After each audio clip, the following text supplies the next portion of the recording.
Banglo 99 pintu. Banglo ni tak asing lah kalau di Pulau Pinang, iaitu di Ladang Bairam di Pung Tebal. Bangunan ini dibina pada tahun 1916. Pada masa tersebut juga banyak ahli-ahli perniagaan British ni yang stay dekat Pulau Pinang ni. Termasuklah di negeri seberang perai Kedah yang sekarang ni kita panggil seberang perai Pulau Pinang. Okey, tengok sejarah. Jadi dekat situ bangunan ni dia jadi sejarah dan seram sebabkan salah satu faktor dia banyak paranormal seluruh dunia datang ke Banglo 99 pintu ni untuk lihat adakah benar-benar kejadian tersebut ada ataupun tidak. Dikatakan Banglo 99 pintu ni kalau siapa saja yang datang pasti akan diganggu. Banglo 99 pintu ni juga yang aku ketahui tadi, dia ada 100 pintu. Setiap jam 12 malam, ini menurut kata-kata penduduk tempatan di sana, pasti akan ada satu pintu yang dikatakan pintu tu gaib akan terbuka, dan siapa saja yang masuk dalam pintu tersebut akan pergi ke alam lain. Ada beberapa aktivis paranormal yang datang ke sana, termasuklah satu YouTuber channel Penang. Aku rasa hampa tak asing kot dengan nama dia. Mereka datang dalam sekumpulan untuk ke sana buat paranormal, dan mereka datang dalam keadaan ramai lah, bukan seorang dua orang, ramai untuk tinjau Banglo 99 pintu ni macam mana keadaan di dalam dan di luar. Maka dia buat tinjauan di dalam tu, dia ada ternampak beberapa kelibat yang tak sepatutnya dia nampak, dan kalau hampa tengok dekat channel tersebut hampa takkan nampak pun kelibat tu dalam video. Tapi ada beberapa individu yang dalam video tersebut yang nampak sekilas saja. Beberapa kru juga yang bau busuk, dan ada juga yang sebaliknya. Bangunan 99 pintu ni sebenarnya adalah sejarah di mana anak ahli perniagaan British ni dibunuh, ditembak di salah satu tangga di Banglo 99 pintu ni. Dan sebanyak, aku dengar 2, ada yang cakap 3 das, aku tak tahu yang mana satu betul, yang check lah sendiri kan. 2 atau 3 das tembakan di kepala menyebabkan anak British ni mati dekat tangga tersebut, dan ada gelaran dia. Sebabkan perkara tu, family perniagaan British ni berpindah ke Australia setelah kejadian tersebut.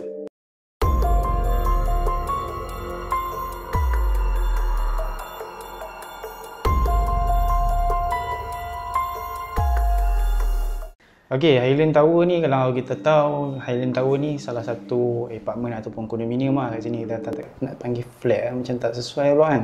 Okey, Highland Tower ni dia terletak di Bukit Antarabangsa, Ampang, Selangor.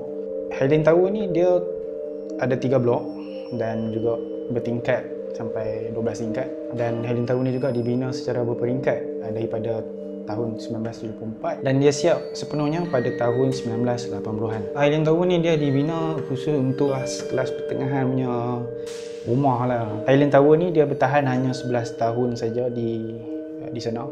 Hanya satu blok saja yang runtuh. Blok-blok lain masa ketika runtuh ataupun kejadian tu, blok-blok lain tak runtuh pun. Satu blok saja yang runtuh, yang jadi fenomena dekat Malaysia waktu tu. Dan blok lain tu dikatakan masih utuh lagi sampai 2018 lah mengikut catatan kami.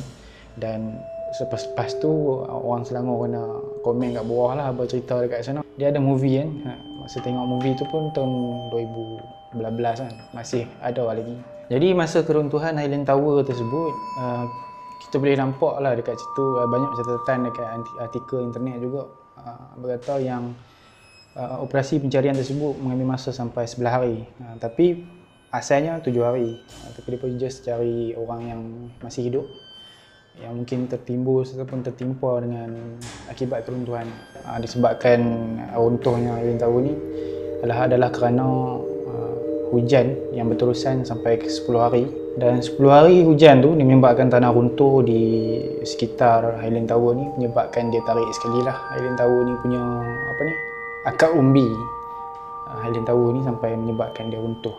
Jadi akibat keruntuhan Highland Tower tersebut menyebabkan 48 orang terkorban.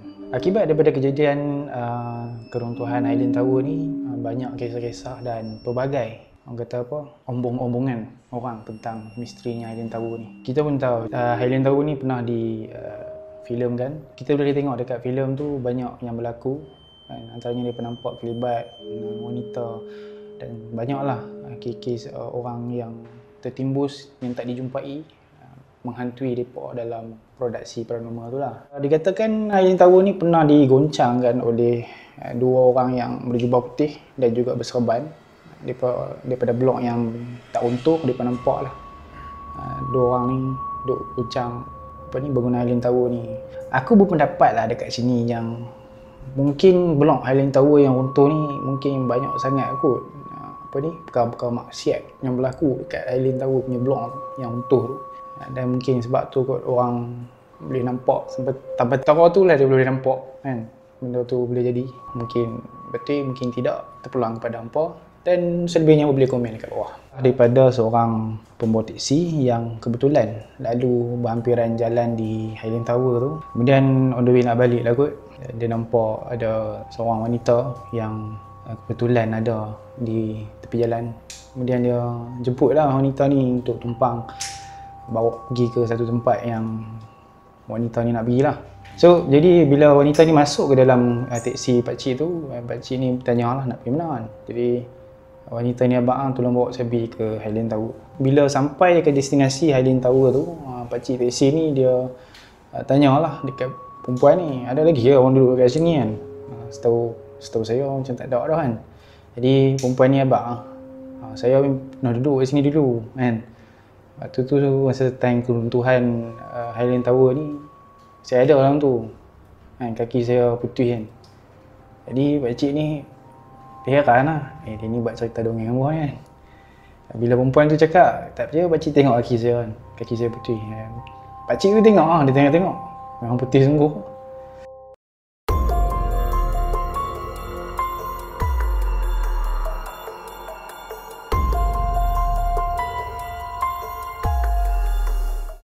So Bila ni dia dah ditinggalkan hampir lebih kurang puluhan tahun juga.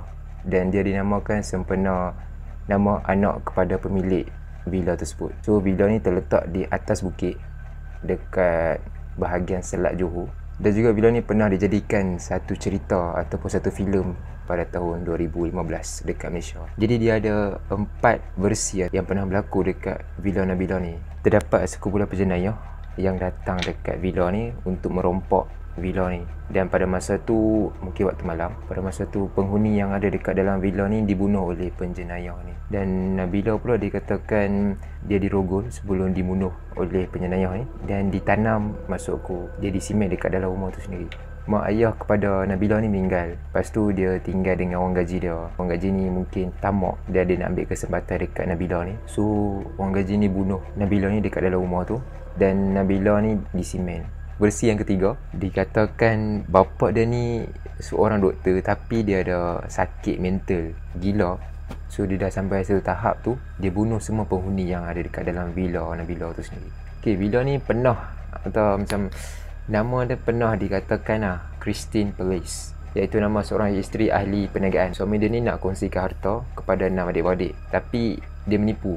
Dan disebabkan dia tipu tu, 6 adik-beradik ni berdendam dengan dia. Salah seorang daripada 6 adik-beradik ni mengupah something, 2-3 orang something untuk mengugut si dia ni lah. Tapi dia ni macam buat endah je, buat tak tahu. So something ni dia bunuh pula anak dia, anak kepada si dia ni, tapi dia masih macam buat tak tahu saja. Dan lepas anak dia meninggal sebab dibunuh oleh something ni, isteri dia pula kena bunuh. Tapi dia sebab sikap tamak dia tu dengan harta yang buatkan dia lebih sayangkan harta daripada family dia sendiri. Jadi lama-kelamaan villa tu ditinggalkan macam tu saja.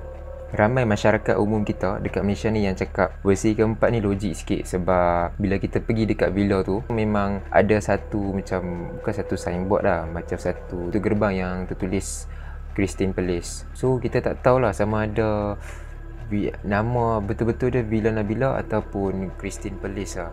Jadi versi-versi yang ku ceritakan ni semuanya daripada perbualan masyarakat kita sendiri. Sama ada betul ke ataupun auto ke, kita pun tak tahu. Dan juga ada yang cerita ataupun kisah-kisah mengarut yang katakan nak masuk villa ni nak kena genap, tak boleh ganjil. Bila ganjil je mulalah ada yang lain nak genapkan. Dan juga ada satu statement yang ku baca dekat internet, sekumpulan budak lebih kurang 30 orang macam tu datang kat villa ni, mungkin nak menyiasat kot. Tapi itulah, salah seorang ataupun tak semua daripada 30 orang tu dikatakan hilang. Jadi daripada 30 orang ni seorang je yang hilang. Dia hilang, dia bukan hilang disebabkan villa tu punya masalah, tapi dia hilang disebabkan dia sendiri yang mencari masalah. Dia pergi kat rumah kawan dia, dia tidur kat rumah kawan dia. So kes tu macam tutup macam tu sajalah.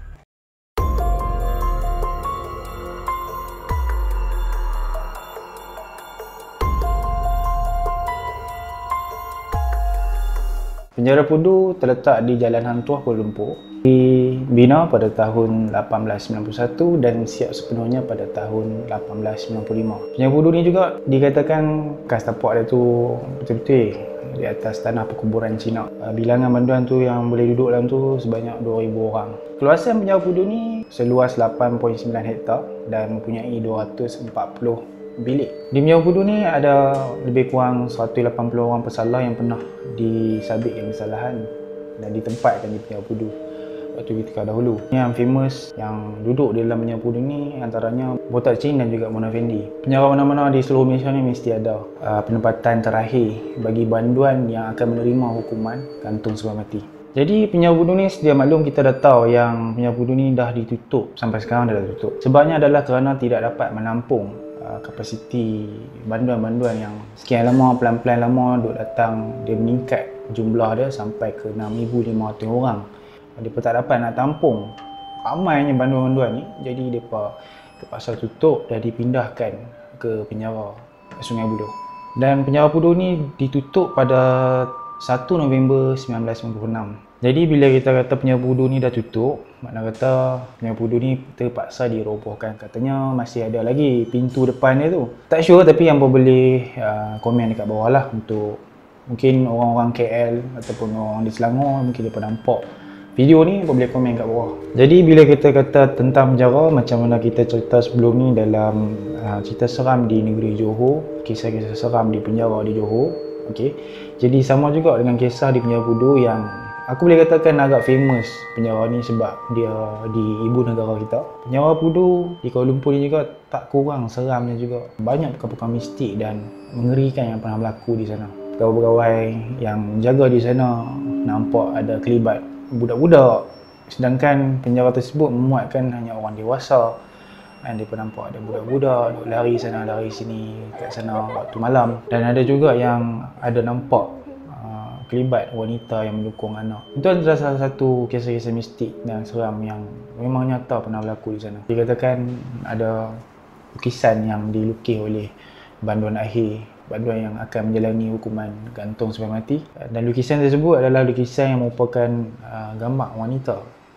Dan pada ketika malam hari, gambar tu dia akan bercahaya pada satu ketika lah. Dan ada satu ketika juga gambar tu dia akan nampak macam lukisan tu seakan-akan merintih dan menangis. Mungkin lukisan tu nak menggambarkan kesedihan lah di sebalik lukisan tu tentang orang yang akan menjalani hukuman-hukuman yang akan datang. Ada juga pegawai yang menjaga di sana seperti awal yang cerita tadi, mereka ditolak daripada belakang, maksudnya disentuh kot rasanya, disentuh.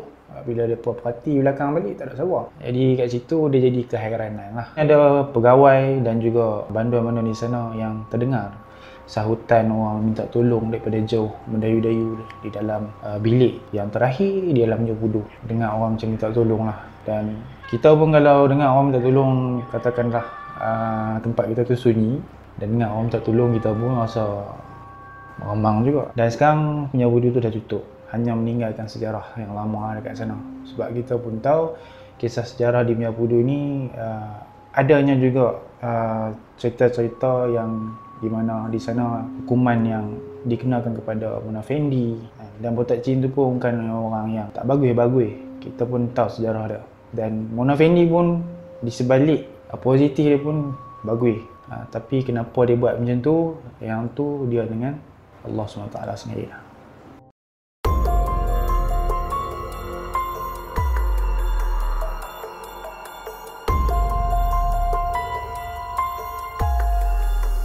Jadi rumah besar ni terletak di Jalan Baru Kota Kinabalu dalam lingkungan 20 km daripada Bandaraya Kota Kinabalu.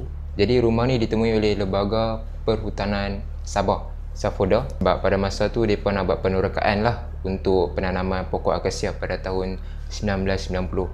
Jadi penduduk dekat kawasan ni menggelarkan rumah ni sebagai rumah Tuan Simon disebabkan oleh pemilik rumah ni memang owner dia daripada orang Jerman. Dikatakan rumah besar ni menjadi salah satu rumah pertama yang ada dekat Borneo Utara pada tahun 1910 hingga pada tahun 1914. Dan waktu sekarang ni rumah ni tinggal rangka sahaja. Jadi menurut cerita orang sekeliling di kawasan tu, ada seorang ni mengalami mimpi buruk selepas dia ambil bata dekat dalam rumah tu. Dia ada juga dengar bunyi rantai besi tu ditarik banyak kali, tapi tak ada orang pun dekat dalam rumah tu. So yang last kali ada lembaga hitam yang lalu dekat kawasan tu, memang laju.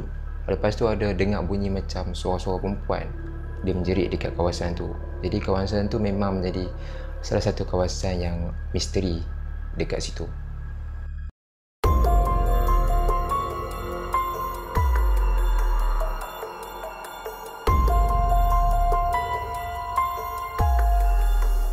Mi Maleng ataupun disingkatkan perkataan dia perkataan Mat Saleh. Jadi hangpa boleh tengok di skrin. Okey, dia dibina pada tahun sekitar 1971 pada waktu dahulu. Mi Maleng dibina di sekitar kawasan yang berbukit di Ulu Gombak, Kuala Lumpur, dan keluasan tapak tersebut mempunyai keluasan sehingga 300 hektar. Pembinaan Mi Maleng dilakukan secara berfasa dan dibuka secara berperingkat. Dan di dalam Mi Maleng juga ditempatkan 24 buah motel dan juga 5 buah chalet untuk diduduki oleh orang yang datang ke Mi Maleng lah secara biasanya. So awalnya tarikan di Mi Maleng punya tempat ni adalah taman haiwan semata-mata. Sebab kita tengok kan banyak macam dinosaur dan sebagainya. Boleh dikatakan salah satu tempat tarikan di Malaysia, khususnya daripada pelancong-pelancong luar negara dan juga pelancong-pelancong tempatan. Namun di sini juga tak terkecuali kisah-kisah seram, mistik dan mengerikan yang pernah berlaku di sini, antaranya insiden pada tahun 1993. Insiden tersebut berlaku disebabkan tanah runtuh yang berlaku di Mi Maleng, menyebabkan keadaan di Mi Maleng waktu tu dia punya kolam renang lah mengalami kerosakan yang agak teruk, menyebabkan seorang warga Singapura yang matilah dekat sana. Dia punya kerosakan tu bukan biasa-biasa lah kot, menyebabkan orang maut dekat sana. Dan Mi Maleng waktu tu ditutup untuk seketika sahaja. Kemudian insiden tersebut bukannya berlaku pada tahun 1993 juga. Dia berlaku lagi dan lagi lepas tu, berlaku lagi dan lagi, di mana ada kerosakan yang lain pula berpunca di kolam renang di Mi Maleng tersebut juga, dan menyebabkan pada tahun 1994 adalah salah satu tarikh di mana Mi Maleng terpaksa ditutup untuk selamanya. Seperti mana yang kita tahu dan kita faham, bila Mi Maleng ditutup, dia sekarang ni pun kita tengok putih-putih yang terkini pun keadaan sekitar Mi Maleng tu memang berhutan lah. Kalau kita tengok dalam putih-putih terkini pun memang berhutan dekat sana. Jadi kat sana bila kawasan tu dah berhutan, dah tertutup oleh pihak-pihak tertentu, menyebabkan geng-geng dan juga aktivis-aktivis paranormal ni mereka tertarik untuk pergi ke sana. Jadi ada satu orang yang buat paranormal dekat sini, mereka pernah nampak lah ada kelibat wanita yang berbaju putih, rambut panjang. Dengar macam klise lah, sekali di depan mata lari juga laku pun.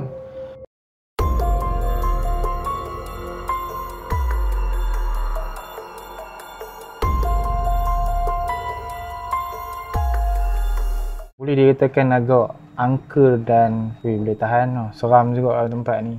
Dan bukan lagi misteri, tetapi banyak YouTuber ataupun aktivis-aktivis paranormal yang pernah ke sana membuat tinjauan masuk ke dalam bangunan tersebut dan dapati memang tempat tu sah lah, orang kata tempat yang berpenghuni.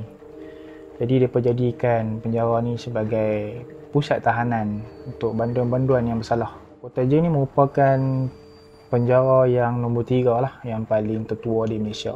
Actually Kota J ni ada satu YouTuber yang pernah rekod video, dia buat paranormal di malam hari. Tak silap aku dia ada part 1 sampai 4, yang keempat tak silap memang panjang video dah. Jadi penjara Johor Bahru aka Kota J ni ianya terpaksa diserahkan selepas 122 tahun kepada Kerajaan Negeri Johor yang dirasmikan oleh almarhum Sultan Abu Bakar ibni almarhum Sultan Dain Ibrahim pada tahun 1883. Jadi setelah lamanya penjara ataupun Kota J ni beroperasi, akhirnya penjara ataupun Kota J ni terpaksa ditutup dengan rasminya pada tahun 2005 dan dikatakan ianya diganti dengan penjara baru di Keluang Johor. Nak kata bangunan ni tak diangkat lah ke Keluang Johor, ada di situ lah sampai sekarang. Apa yang misterinya tentang penjara Johor lama ni aka Kota J ni, bahawa kes tentang kehilangan banduan secara misteri dan gaib bersama kapal kertas yang dibuat di dalam penjara tersebut. Diceritakan bahawa dia macam sesi berdialog lah antara banduan-banduan dalam tu sebelum kehilangan banduan tersebut, di mana dekat situ ada satu banduan ni dia tanya dekat member dia lah, maukah anda keluar bersama saya dengan kertas ataupun kapal kertas yang saya buat ni. Jadi bila banduan-banduan lain dengar dia tanya lagu tu, banduan heran lah. Jadi banduan-banduan ni kata dia gila, apa dia ni kan, ajak keluar, lepas tu naik dengan kapal kertas dia kan. Macam orang kata apa, mustahil lah. Dia pun buat tak layan. Tak lama lepas tu, dalam sekelip mata dia pun tengah tidur, bangun-bangun terjaga, banduan yang dikatakan bersama dengan kapal kertas dia tu hilang gaib macam tu saja. Banyak sebenarnya banduan-banduan yang ada ilmu satu macam ni dalam penjara aka Kota J ni, yang hilang pergi ke kantin hanya semata-mata nak curi makanan, lepas tu masuk balik. Ada yang hilang keluar, memang terlepas dalam keluar penjara dah kan, tapi tengok-tengok ada loot, terus patah balik masuk dalam penjara.